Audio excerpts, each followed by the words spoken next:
Hello friends, എന്തോ ചൂടിപ്പോൾ ഒരു രക്ഷയില്ലാത്ത ചൂടാണ്. അപ്പോൾ ഞാൻ ഇന്നൊരു ജ്യൂസ് ഉണ്ടാക്കാൻ വെച്ചു, കരിമ്പ് ജ്യൂസ്. പക്ഷേ കരിമ്പ് തന്നെ സംഭവം ഇല്ലാതെ കരിമ്പ് ജ്യൂസ് എങ്ങനെ ഉണ്ടാക്കാൻ പറ്റും?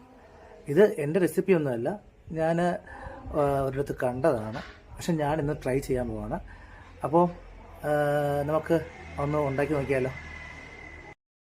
ഇതിന് വേണ്ടത് ഉണ്ട ശർക്കര ചുരണ്ടിയത്, പിന്നെ പുതിനയില, ഒരു നാരങ്ങ, പിന്നെ ഇഞ്ചി, പിന്നെ ആവശ്യത്തിന് വെള്ളവും.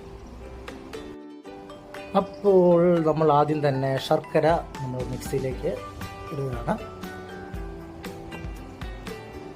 അപ്പം അതിൻ്റെ കൂട്ടത്തിൽ തന്നെ നമ്മൾ വെള്ളവും ഒഴിക്കുകയാണ്.